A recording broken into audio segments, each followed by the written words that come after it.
I just realized I should be recording on my microphone, but I don't care. So welcome back. This video is just about my experience 3 months into the GPD XD Plus, which I've had for about 3 months now. So this video is just about my experience with the device and if I've enjoyed it or not. If I had the experience I've had, would I still buy it?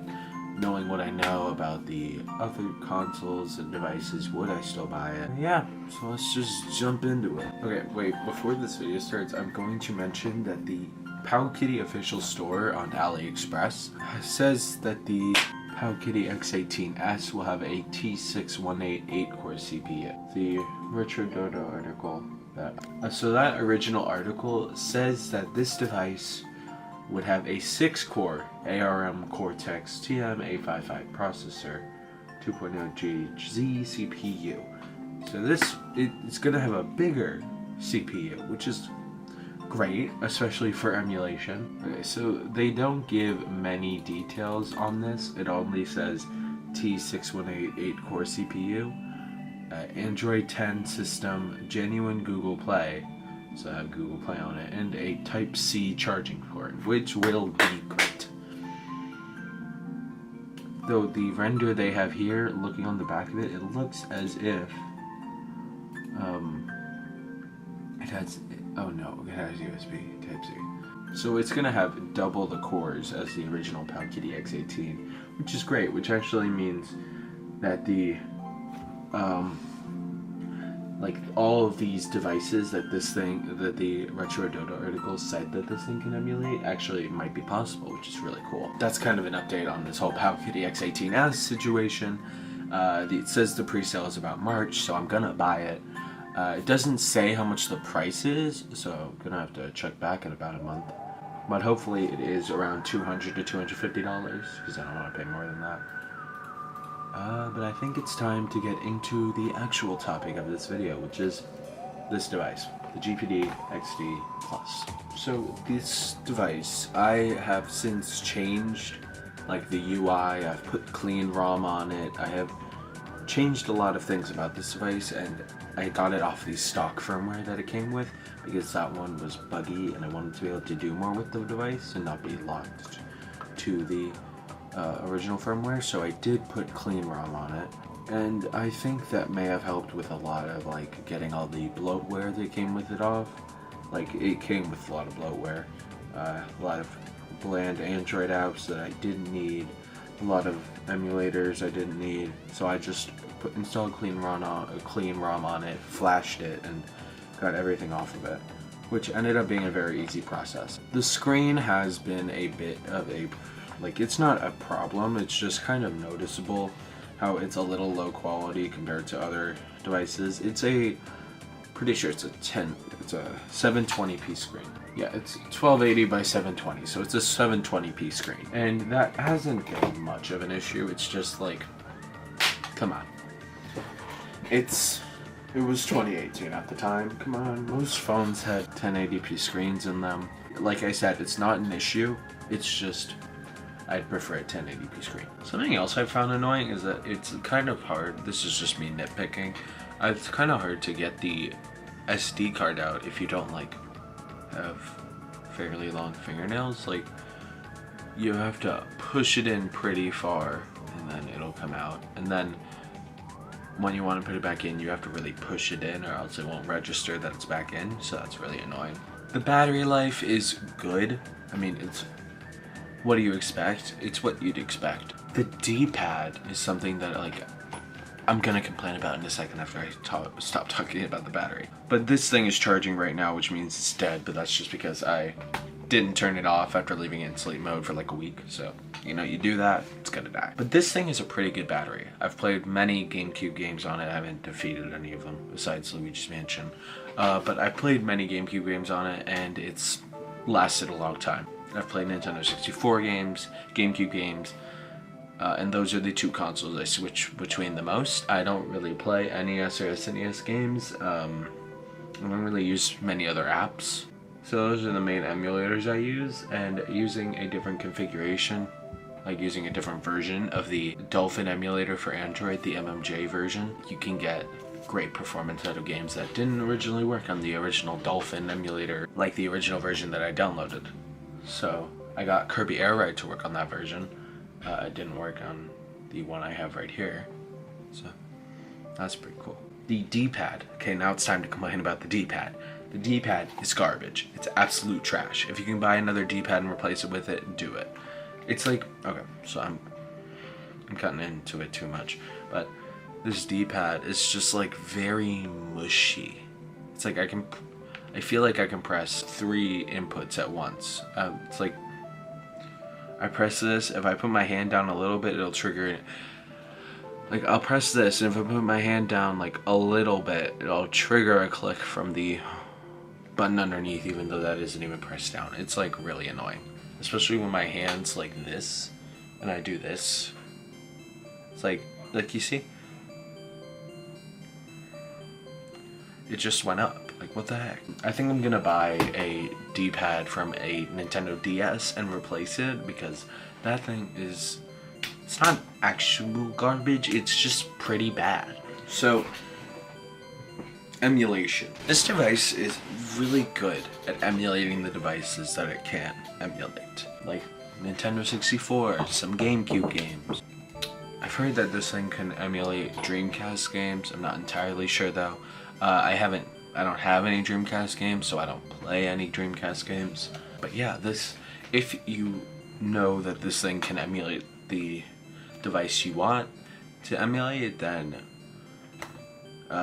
this would be great for that. It can emulate all the devices that it can emulate very well, except for GameCube. That's kind of a mixed bag on which it can and which it can't.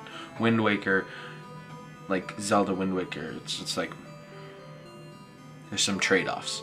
So the device is 2 years old. It's been on the market since 2018, and I think that's a big factor of why you should not buy it. I just bought it because I wasn't really into like the retro emulation scene, portable emulation scene, up until I bought this. So I didn't know that there were other devices releasing.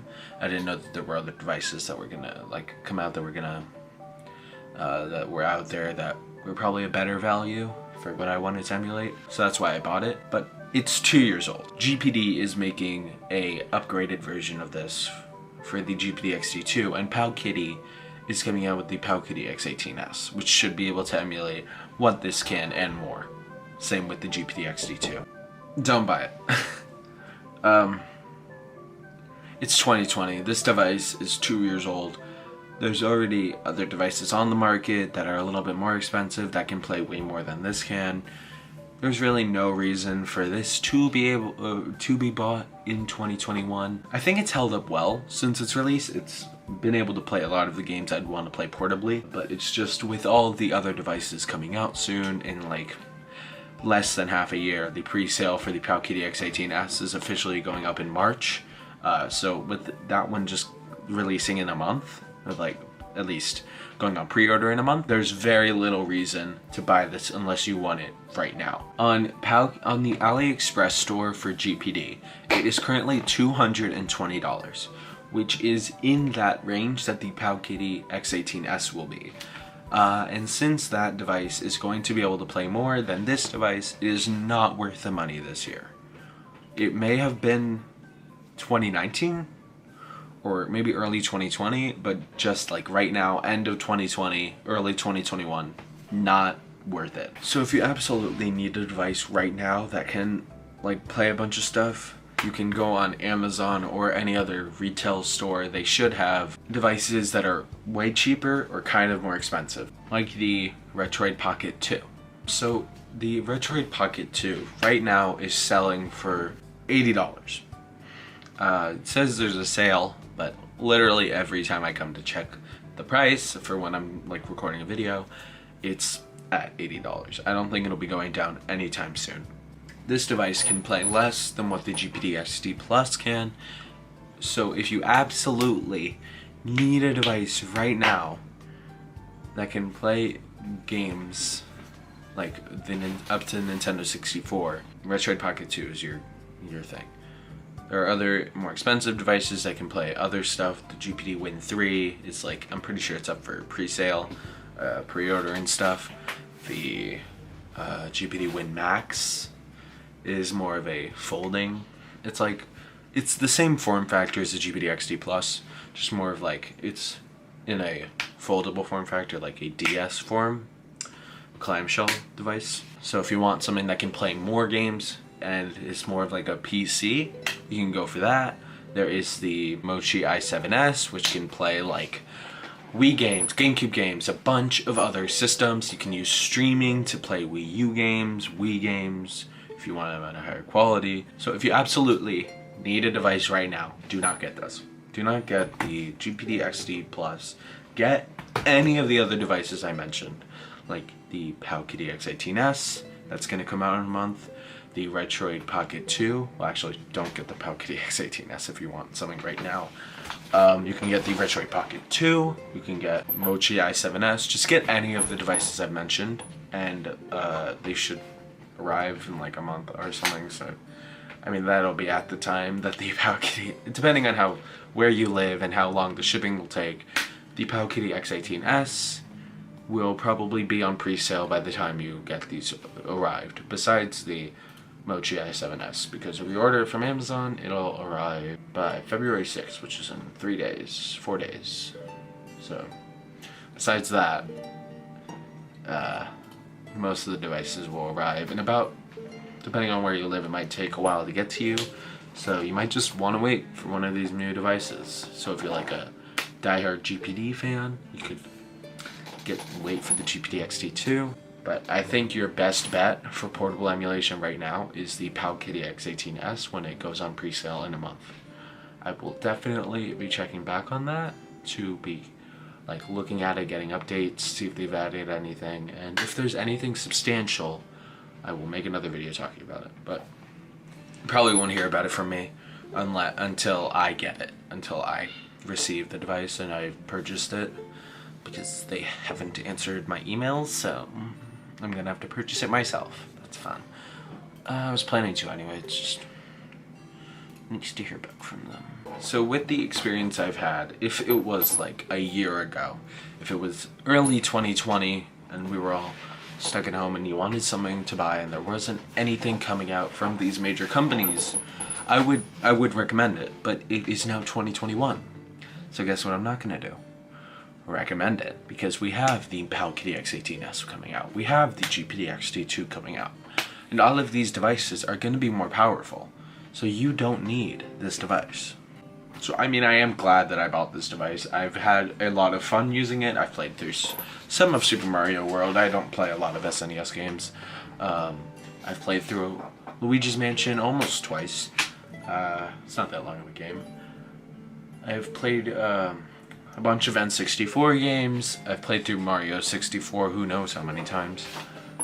Yeah, I'm glad I got this device. I definitely got my money's worth out of it, but I just really wouldn't recommend it right now, because we have all these, like I've stated, we have so many devices coming out this year that would be way better, that are gonna come out at the same price tag that this is currently sitting at.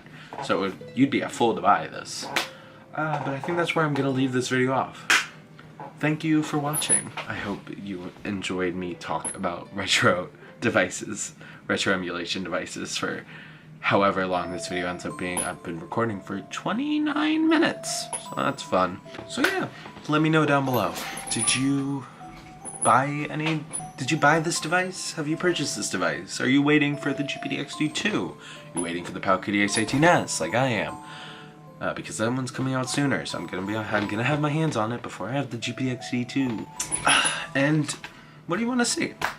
Do you want to see more news types? Do you want to see me talk about my experience with retro emulation? Do you want to see me talk about the news of retro emulation? Do you want to see me do more of what I did last week, which is 3DS, and like actually teaching you how to get stuff on emulators on the 3DS and other devices? Just tell me what you want to see.